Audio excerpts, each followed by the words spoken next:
Namaste, this is Aparna from Shubh Connections, and you are all very welcome to this episode where I will be talking about mindful living as to how to live the life more mindfully. And as you know, that my background as a health professional encourages me to focus on things that improve healthy way of living, whether be it physical health through yoga, walking, or any other physical exercises, or it can be anything to do with your mental health and mental well being. So, it is extremely important that we take time to look after our own health. And it is part of living a conscious life. So, mindful living is a conscious living, it's a living life with purpose and waking up to the present moment. So, if you are watching, do say hello. And if you have any questions in relation to mindfulness, do ask me, because today I have control. I'm not doing pranayama or yoga. So I should be able to answer live any of your questions that I can see here. So if you are watching, do say hello, and I would love to acknowledge and be happy that you're watching. So let's talk about mindful living. Mindful living, as we say that it's a waking up to the present moment. So you will say, what do you mean waking up? Was I sleeping? No, it doesn't literally mean sleeping. It means living life in a fully aware mode and not in an autopilot mode. Hi, Aileen. It's so good to see you from Trim, my very close place from Believer. Trim is very nearby. Thank you, Aileen, for tuning in. I always appreciate. And then we have Sachin here watching from Lucknow in India. And he's saying that he's happy to hear on an important topic of mindfulness. And I know you guys are really interested in learning about mindfulness. And that's why I have decided that I will make effort and come live and talk and give as much as I can, especially during this time of that the world is going through. I don't like repeating that word because that doesn't make it any easier. And we also have from Jaisalmer, Salim Khan. Hello, Salim. Hope you and your brother is keeping well, who had recently some trouble. So let me talk about Professor Mark Williams, because this is very scientific information that we are talking about. Although it does come from ancient wisdom, but scientists have done a lot of researches, and especially mindfulness itself was started by a professor of medicine in University of Massachusetts. So it is all scientific information. It is all about neuroscience. And Professor Mark Williams in Oxford University has done a lot of work in mindfulness. And that's why NHS has accepted it even in 2004 as a formal treatment for depression and patients who suffer from anxiety and so on. So he defines, Professor Mark Williams, that he says that mindfulness means knowing directly what is going inside and what is going outside you. So let's analyze what Professor Mark Williams says. He says that you are aware in each moment, like when I say each moment, means as much as possible, because it is almost impossible to be fully awake and fully tuned into each moment of your life, because your brain is designed in such a manner that it will jump onto an automatic pilot mode, and it will jump into future or it will go into past, but it just doesn't like living in the present moment. So for that reason, knowing what is going on inside and knowing what is going on outside. And why do we do that? What's the purpose? Why so many scientists, why so many ancient yogis and rishis have always propagated about living in this present moment, is because some people actually get so caught up in their thoughts that they may live their life in the head. So everything goes on in the head, on and on and on. It's like a radio, it's a story that plays again and again and again. And on an average, we create about 80,000 thoughts per day. And lots of these thoughts are repetitive. That means they just same story over and over and over again. And what that does to the mind, it creates stress and it creates anxiety. And that's why mindfulness teaches us to keep coming back to the present moment. And it is like a training, like anything else. So if you are a person who is into healthy body and you go for your walking every day, so you don't just go once a week and you say that I'm going to be healthy because I walked once a week. And in the same way, if you go to gym to make muscles, you don't say that I've gone to gym and now I will go next month. You don't do that.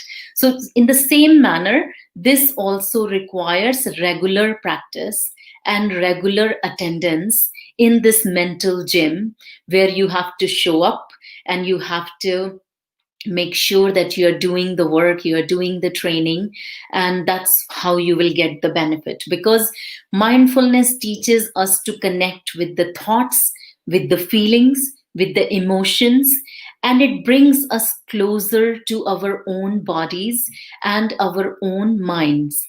So, as I said, if you are watching, do say hello and do ask question if you have any question. So, if you are practicing mindfulness, then you will realize that these thoughts are simply mental events and they are not always true. We have someone here watching, Devajyoti Viswas. Thank you so much, Devajyoti, for listening to this mindfulness talk. We really appreciate your presence. So I was talking about mental events. Mental events means thoughts just come in a stream. They keep coming, they keep coming, they keep repeating, and it's like a loop. And it goes on and on and on. But we don't have to believe each thought, because none, like majority of them are not true. Because majority of the time, either we are thinking about future, that what this person must be thinking about me, what this person must be talking about me, what this person might be saying about me. So you don't know that. That means all of those thoughts are false. They are absolutely junk thoughts. So we learn to segregate and separate those junk thoughts from the real thoughts, which are constructive. So not all thoughts are negative or unproductive. Many thoughts are productive, and that's why we do what we do, the work that we do, and everything else that we do. That's why once we can get rid of junk thoughts, then all that is remained in your mind is the productive thoughts, and you become more creative. And that is the reason why so many multinational companies nowadays are teaching mindfulness, because Google and Microsoft and Facebook and so many other companies, they wouldn't waste the money on mindfulness training their employees if it wasn't scientifically proven, evidence-based information. So I want you to do a little exercise with me now, and then you will know what I'm talking about. So just take a moment, close your eyes, and just see for how long the mind can be free of thoughts.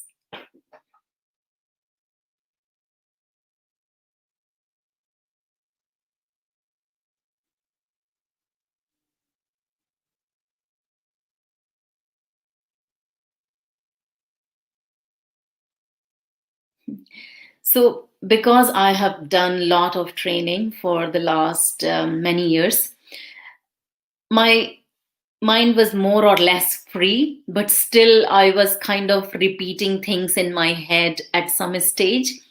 So you get used to of knowing what thought is going on in my head. And then once you notice that thought in your head, so you tell me, or if you want to share here, even if you don't want to share exactly the content of the thought, can you tell me that how long was it before a thought came in? And there is no right or wrong. It could be for somebody few seconds, it could be for somebody few minutes, and it could be for somebody immediately, because that's how mind works. It jumps on the thought, and it loves thinking, and that's its natural behavior, and there's nothing wrong with it. But once you recognize the content of the thought, that this was the thought, then you need to ask two questions. The first question is this thought helpful? Is this thought useful? And what will be the second question?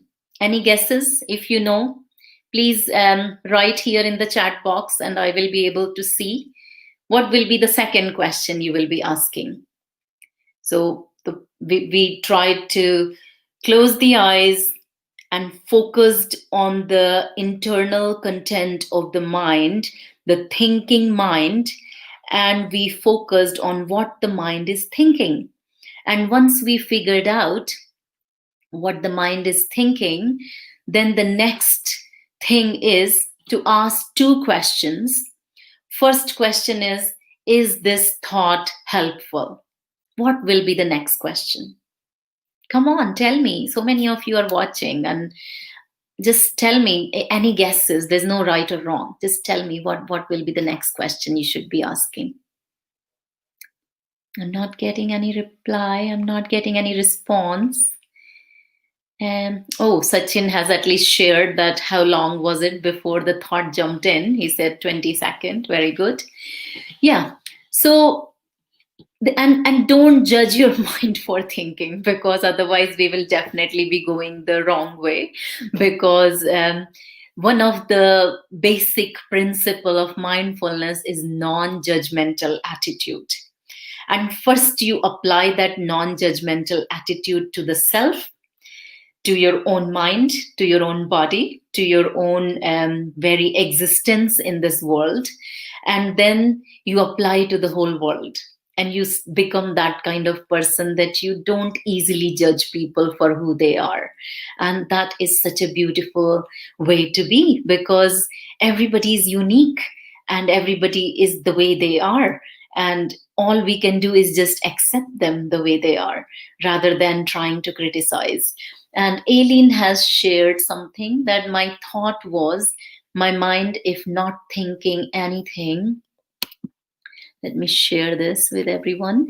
So my mind is, if not thinking anything here, it was a blank as I was keeping it free, but that thought was in a loop. Very good.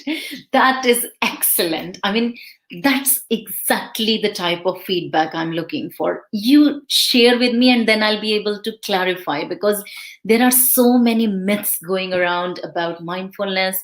There are so many myths going around about mind meditation, but I can help to clarify what is right and what is probably not so right. You know, there's nothing wrong.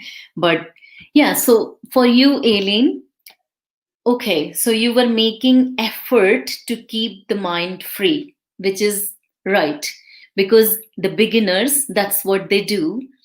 They kind of try to stop the thought from thinking, like stop the mind from thinking, and then you feel like you are kind of suppressing down or pushing something. So just to clarify that there is nothing wrong with that either, but as you practice further along and as you practice more in mindfulness, then what you do is you just observe your thoughts. You allow them. You don't stop them. You let them come and you let them go. So it's like a stream flowing in front of you, and you are just sitting on a rock, high rock, in the middle of the stream and you're watching the stream passing by. So it's a thought of a stream of thoughts, and rather than stopping them, you let them go, and then you will see another thought is coming and you allow that as well. But somewhere in between these thoughts, you will find a little tiny pause or gap, which could only be a fraction of second, which could only be one breath, 1 second, 2 second. But that's where the power lies, that's where the peace lies. And this, such a small, simple thing, has been made so complicated by so many teachers because they teach you to empty the mind, don't think. That's not how it works, because then we are pushing the mind or trying to do the opposite of mindfulness. And what Sachin is saying, is this right time to think about? I don't know what you mean by that. Yes, okay. So maybe you are trying to say that, is this the right time to think about it? That's what your mind was thinking. Yeah, that is a right question to ask. Yes. And I was saying that, yes, you have to ask two questions. Once you notice the content of the thoughts, then you ask two questions. So those two questions are, first question is this thought helpful? And Sachin said the second question can be, is this the right time to think about it? Yes, that can be another question. But the second question you ask, is this, am I just getting caught up in the spiral of my thoughts? So that's exactly what Sachin meant when he said, is this right time to think about it? Or is it just another junk thought popping in? So even if it is a junk thought popping in, you don't get angry with your mind for thinking that. You don't get annoyed with your mind, but instead you allow the thought. And because you have brought it to your conscious awareness, that means this thought will not linger on for so long and it will pass. And that's what exactly we train our mind to be. It allows, and it becomes peaceful, and it finds that little tiny gap in between the thoughts. And why all this rigmarole? Why all this exercise? Why we bother doing all this? That means because we don't want to become stressful and anxious, because the more we think, the more thoughts, that means the more we feel out of control. And these thoughts take over our kind of control of mind, and we are just operating in an autopilot mode the whole time. And I have another comment here. Mahendra Kumar Saini, he's saying mind is more intelligent than us. The observation without judgment is likely not possible for us, as we are quite practical people. What mind says, actually, we are not ready to accept. Okay, yeah, that is your opinion, and I absolutely like, there's nothing wrong. That's the thing about mindfulness. You can't go wrong. We just say that all you have to do this is become aware of what you are thinking, and whether this thought is helpful. If you think that we are intelligent, you said mind is more intelligent than us, but in mindfulness we don't even talk about intelligence. It's not about intelligence. Somebody can be very mindful, and according to our worldly scale, they may not be intelligent, but they may be very mindful. That means they are spending more time in the present moment. That means they have more peace. So it's not the intelligence quotient. And you're saying that having an observation without judgment is likely not possible. Yes, it is very, very, very difficult to bring that non-judgmental attitude towards our mind and towards our thoughts. But because that's the way we have grown up, judging almost everything. The food, as soon as it is served, we look at the food. So we engage through anything with our five senses, but we train our five senses to act in a mindful manner when we practice mindfulness. That means our mindful seeing, mindful listening, and mindful taste. So mindful eating includes the tasting of the food in a mindful way, taking time, and there are so many benefits for that. So now another observation or question from Aileen: if the thought was helpful, what can I do with it? If the thought is not helpful, can I let it go? Yes, exactly. You got it absolutely right. So if the thought is not helpful, bin it. So bin it means just put it in that, let it go and don't engage with it, because it's a waste of time, it's waste of your energy. But if thought is helpful, you can nurture it. You can, like, if you're planning to go work tomorrow, and what you have to do, that you have to plan. So it is a good thought. That means you should allow it and observe. And once the function is over, you will let it go as well. So you allow to go both thoughts, but the one that is helpful, you engage with it, and you spend time with it. But the one that is not helpful, you just let go. And Uma is with us from Jhansi, I think, in India. Hello, Uma. Thank you for tuning in.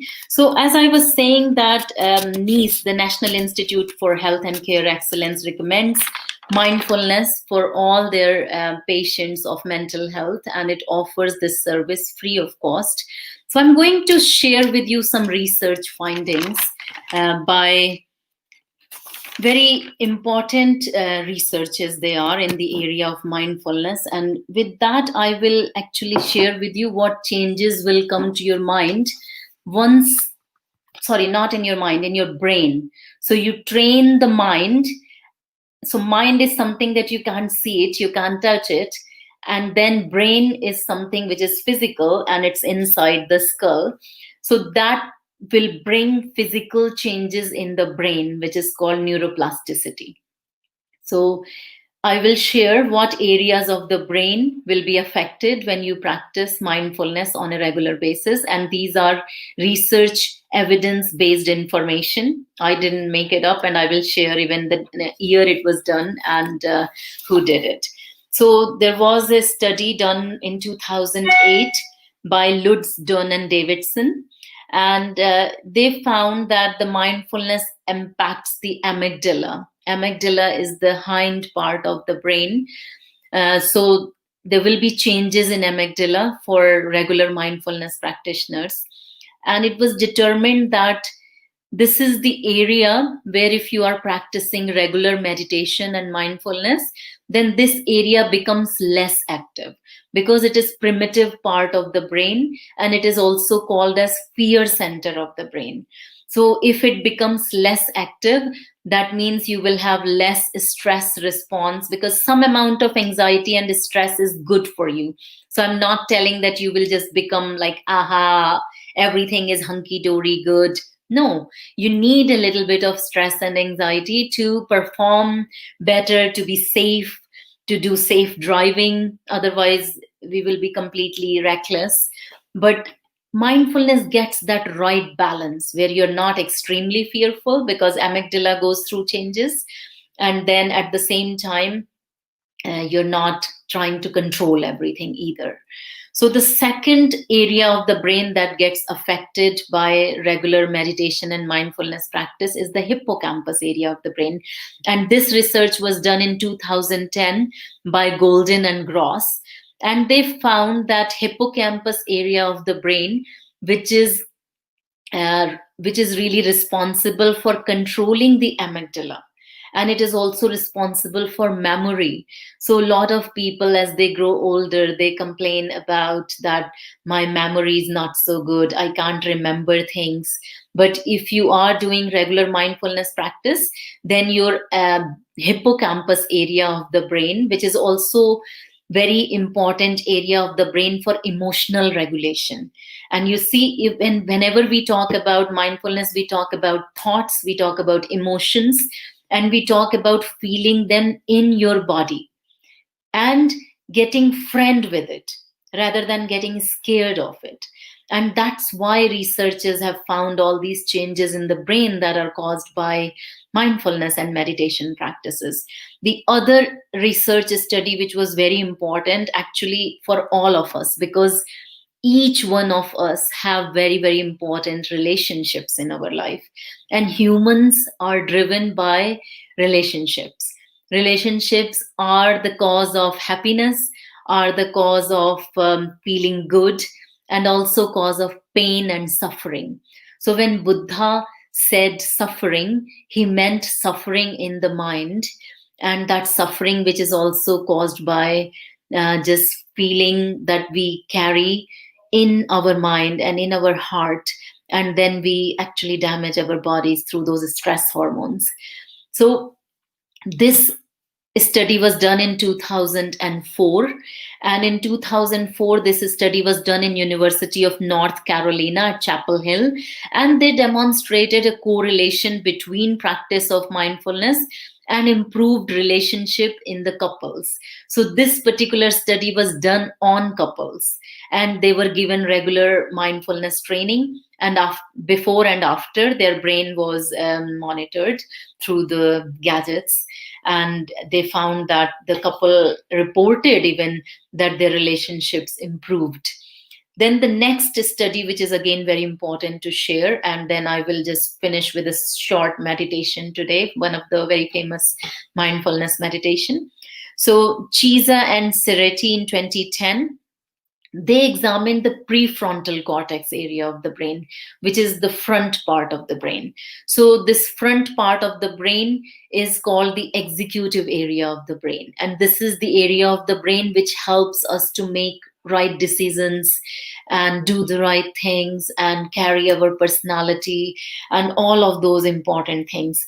But this area can also lead you to become very impulsive if it is highly active, or if it is not in balance.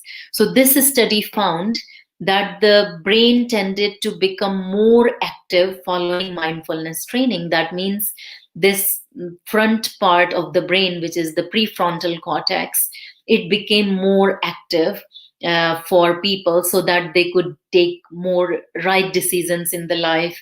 They knew where is the fine line of balance, because even if you see people when they are following the dieting programs, either they will be completely like doing all like they will eat anything or everything, and then suddenly they'll go on a diet where ah, it like very strict control, that I won't eat this, I'm not allowed this, I will count the points, and it is designed to fail, because you can't live your life like that. So those who do mindful eating, those who do mindfulness, they find that long-term sustainable ways of living life, eating food, living a healthy life. Uh, Hello, Sudha. Thank you for joining me, and thank you for your very kind words. I really appreciate them. So I have just shared the lot of changes that go on our brain if we practice mindfulness on a regular basis.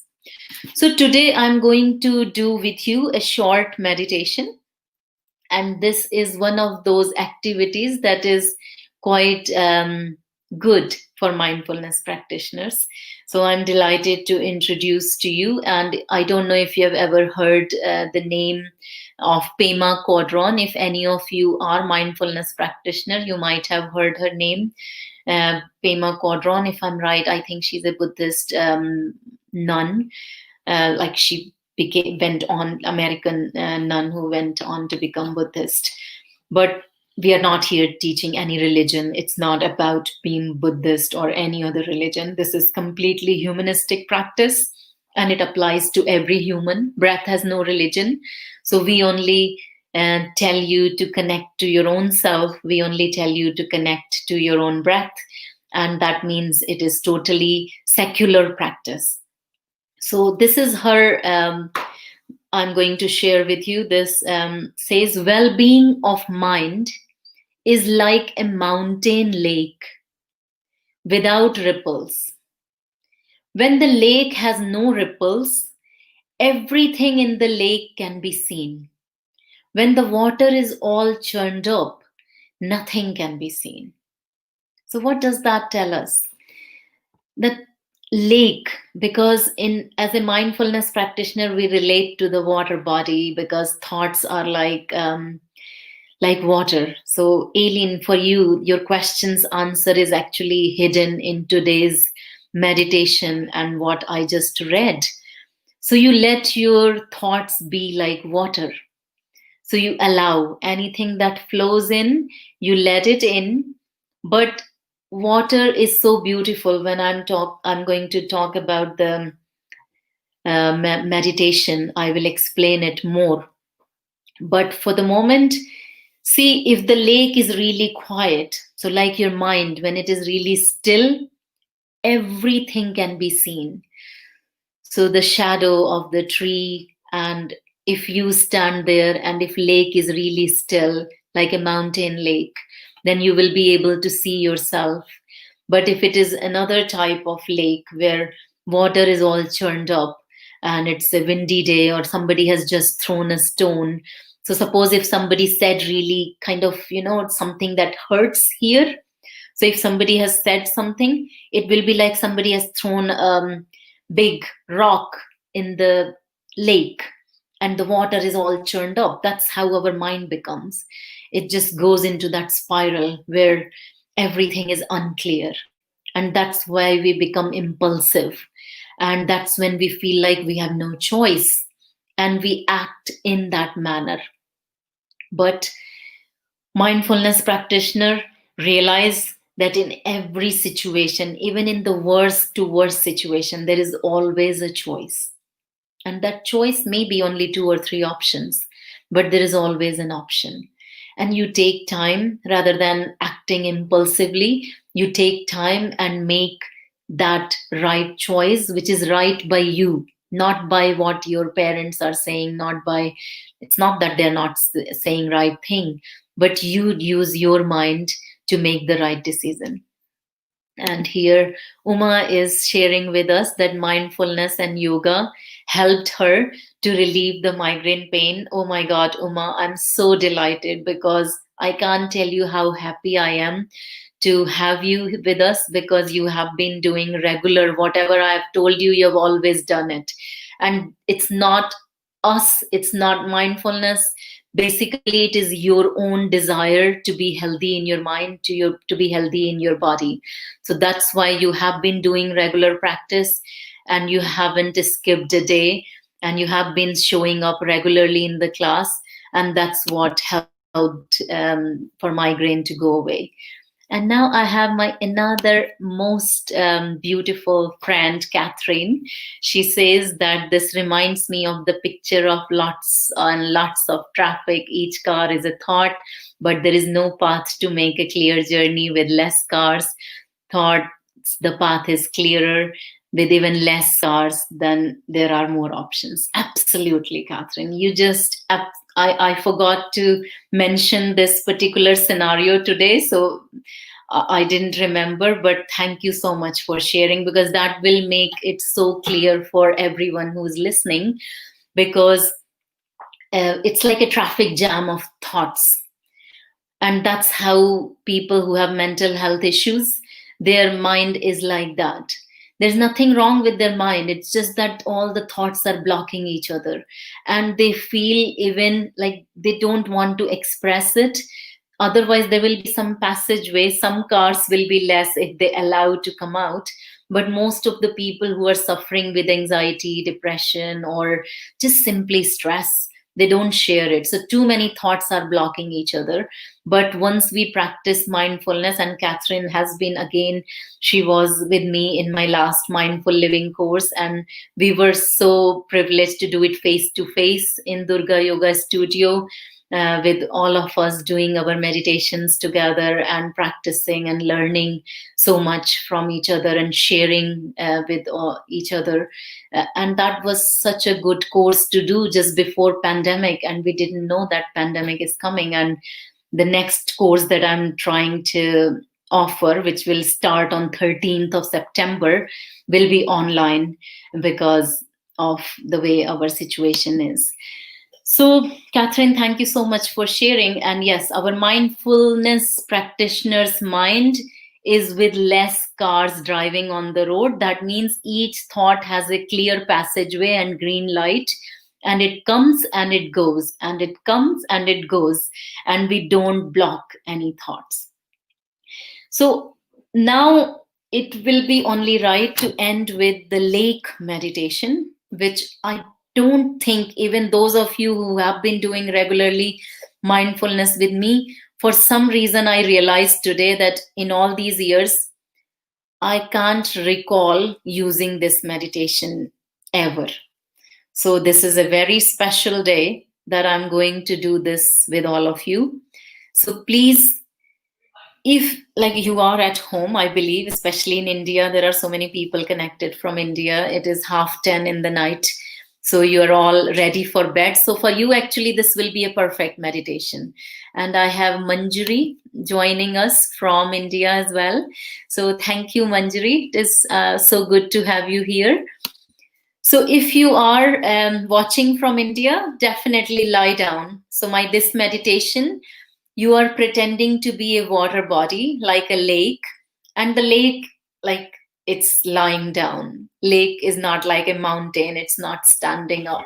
So lie down, and even those who are in Ireland, it is only 6:30, but just for meditation purpose, if you can, do lie down. If you don't want to lie down, then just simply sit with your 2 feet on the ground. And those who are lying down, make sure that you kind of lie in a shavasana, like a dead corpse, and you allow your feet to be relaxed, allow your legs to be relaxed, and your palms open to the ceiling, and your head without any tension in this area. And just those who are sitting, just sit with your 2 feet on the ground rather than crossing the legs. And I'm now going to start the lake meditation.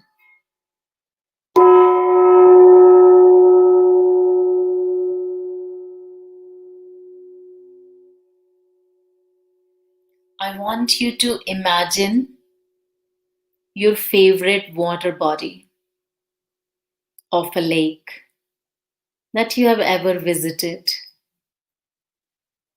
Don't dwell too much. Whichever lake comes to your mind first, just take it as your meditation lake for today. And just take a moment to acknowledge the lake that you have chosen for today's meditation practice.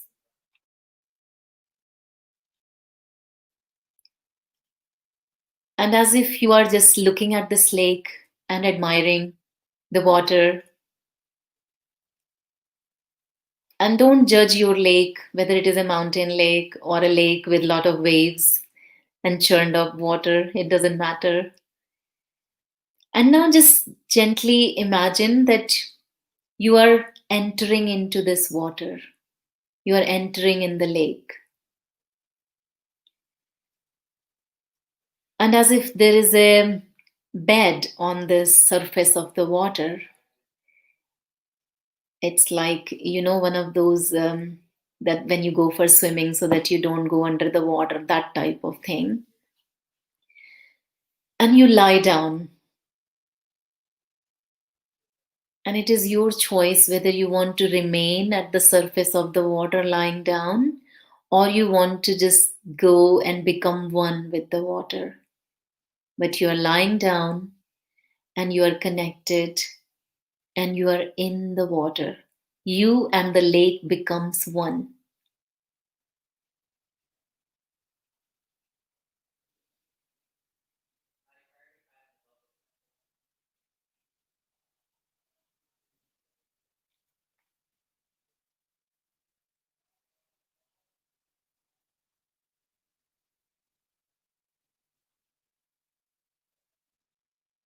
And just allow any thoughts that you are in the water, anything that your mind wants to do in this moment.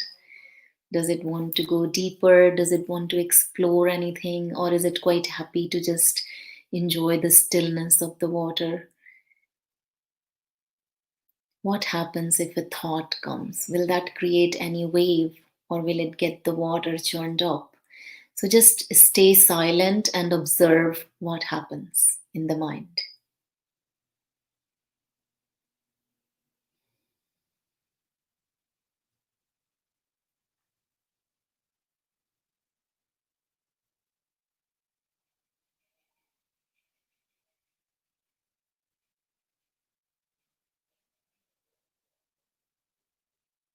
It's not judging the mind for thinking, allowing any thoughts to come and go. And as if each thought is creating a little kind of churning of the water. So you're simply observing that are the thoughts and feelings or emotions, are they disturbing the way the water is? Because your mind is like that lake where the thoughts are coming. So see what happens.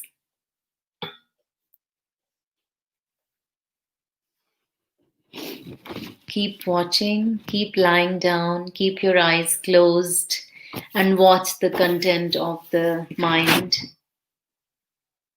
Watch each thought coming and going.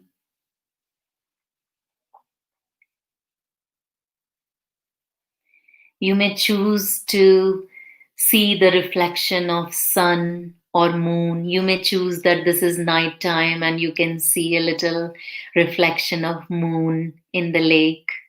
You may choose that this is a daytime and the sun is creating that rainbow type of effect when the rays of the sun are entering in the water. So it is your choice what you want to do in this moment.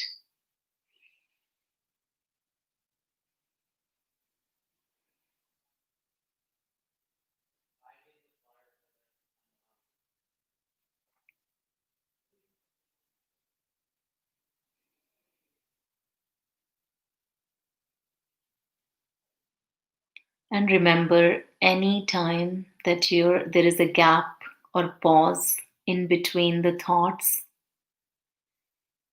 that is the moment. That pause or the gap is the stillness of the mind. In that very moment, your mind is like a mountain lake where everything is still. And it may sound like a very short space of time, but it has a profound effect on your nervous system. It has a profound effect on your brain. So just take another minute to observe the thoughts and the lake and whatever your mind wants to do while you're in this water. You and the water body are one.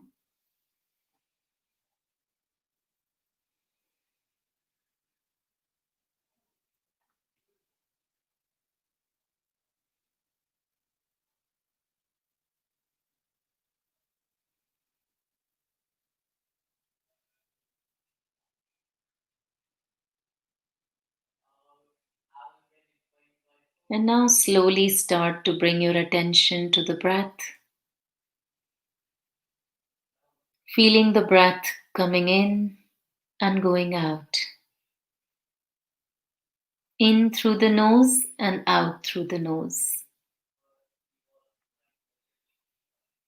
Can you feel the air entering the nostril? Can you feel the air leaving the nostril?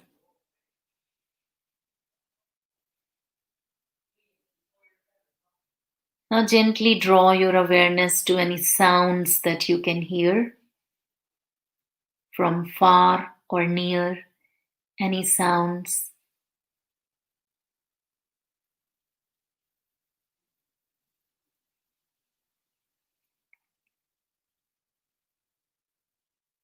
Now gently open your eyes and look around.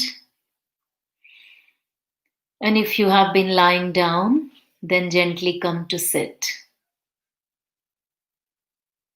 And with this, we come to the end of today's session, which is kind of an introduction to mindful living, because this is a course that I will be providing from 13th of September. So if you know any friend of yours or somebody who can benefit, then they can just send me a message and book their place. And it will be every Sunday from 10 a.m. till 11:30. And I just wish you all the very best in life. And hopefully, we will meet again soon. Thank you. Namaste.